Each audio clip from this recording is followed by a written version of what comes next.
Tahun 2022 adalah tahun yang berat bagi saya, karena saya harus merasakan kehilangan dua orang dalam waktu kurang dari 24 jam. Sebelumnya, saya merupakan orang yang gampang panik dan cemas. Dan ketika kejadian itu datang, saya hampir kehilangan kendali atas diri saya sendiri. Saya tidak mau bersekolah, saya tidak mau bersosialisasi, dan saya merasa tidak ada gunanya lagi ketika saya menjalankan. Melihat kondisi seperti itu, orang tua saya menyarankan saya untuk menemui psikolog. Tugas terkhusus saya pada saat itu adalah menghadapi perasaan saya sendiri, dan itu menjadi langkah awal saya menata semuanya kembali. Pengalaman baru saya ketika saya menginjakan kaki di sana. Saya bisa bercerita tentang perasaan dihakimi. Dari sana, saya mulai memahami banyak hal, bahwa menangis bukan tanda kelemahan, tapi bagian dari proses untuk sembuh. Saya belajar bagaimana cara mengelola emosi agar tidak menguasai diri saya seutuhnya, dan saya belajar untuk perlahan membuka diri kepada orang-orang sekitar. Sejak saat itu, saya mencoba untuk membuka diri kembali dan melihat hidup saya mulai dari sisi yang tidak pernah saya pikirkan. Saya fokus pada hal-hal yang ada di depan dan tidak meretap pada apa yang sudah terjadi di belakang. Saya menyadari bahwa kehilangan adalah rasa yang pahit dan menyakitkan. Tetapi ketika kita menghadapinya dengan keikhlasan, semua akan terasa lebih mudah. Di SMA Negeri 34 Jakarta, tempat saya bersekolah dulu, terdapat satu event besar yang rutin diselenggarakan setahun sekali, dan namanya adalah High School Celebration atau yang disingkat dengan HSC.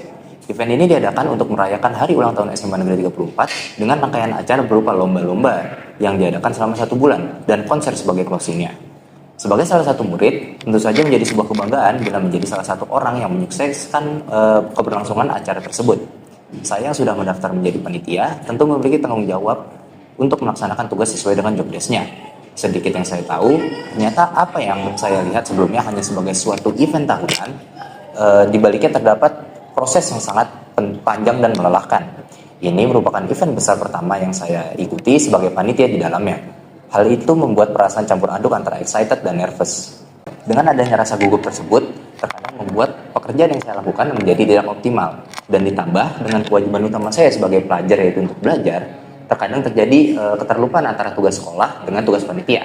Sadar akan keburukan ini, saya menjadi paham apa yang sejauh ini masih kurang dalam diri saya, yaitu manajemen waktu. Saya mulai mengatur waktu dengan lebih efisien, sesimpel tidak menyepelekan tugas yang diberikan. Nah, hal sesimpel ini sungguh sangat membantu dalam menyesuaikan jadwal yang padat sehingga tidak terjadi beban tugas yang menumpuk. Ditambah komunikasi dengan panitia lain untuk mencegah terjadinya miskomunikasi menjadi kunci penting dalam menyelesaikan tugas bersama. Akhirnya dengan manajemen waktu yang jauh lebih baik dan komunikasi antar panitia yang lancar membuat saya dapat menyelesaikan semua tugas yang diberikan sebelum deadline. Dan event HSC pun dapat terlaksana dengan lancar dan maksimal. Hal itu menandakan bahwa dengan time management yang baik sungguh sangat membantu kita dalam melaksanakan tugas dan tanggung jawab. Dari kedua cerita kami ditemukan sebuah kesamaan. Karena itu ya kami sama-sama bertumbuh menjadi pribadi yang lebih baru, yang lebih baik, meski dengan proses yang berbeda. Salah satu dari kami harus melewati sebuah peristiwa yang pahit, sedangkan yang satunya adalah kesadaran diri. Yang satu luka, sedangkan salah satunya suka. Pada akhirnya kami mengerti bahwa perubahan datang dari dalam diri. Kami belajar bahwa proses tumbuh tidak menjadi indah seperti yang kita bayangkan. Kadang ia datang dari luka, kebingungan, dan kekurangan arah. Tumbuh bukan sekedar menjadi lebih baik dari sebelumnya. Kami belajar menerima dan menghadapi sisi yang sulit. Dan pada akhirnya kami menyadari bahwa setiap pengalaman memiliki peran masing-masing dalam membentuk siapa kita hari ini.